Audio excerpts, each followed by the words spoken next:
C'est en fait dans ces petits bourgeons que vont être contenues l'intégralité des feuilles et des tiges, mais finalement c'est l'ensemble de la croissance de l'année qui va se développer. C'est aussi les fleurs qui vont partir de ces bourgeons.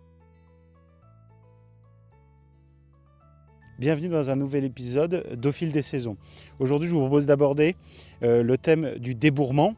Alors, qu'est-ce qu'est le débourrement? C'est le moment de l'année, donc au printemps, où les bourgeons vont s'ouvrir. Et ça, c'est dû à l'allongement des journées, à une température qui est plus importante et qui va entraîner des changements hormonaux et une circulation de sève plus importante dans l'arbre. C'est en fait dans ces petits bourgeons que vont être contenues l'intégralité des feuilles et des tiges, mais finalement, c'est l'ensemble de la croissance de l'année qui va se développer. C'est aussi les fleurs qui vont partir de ces bourgeons. Certaines des essences forestières comme le peuplier, le bouleau vont démarrer assez tôt dans le début du printemps, et puis d'autres comme le chêne vont plutôt commencer à débourrer en avril.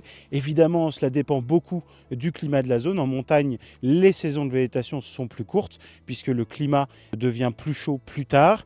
Et puis même à l'intérieur d'une parcelle de chêne, dans une même zone, on peut avoir un facteur génétique qui s'exprime avec des arbres qui vont avoir un début de débourrement qui diffère. Je vous propose de nous retrouver la prochaine fois pour un nouvel épisode.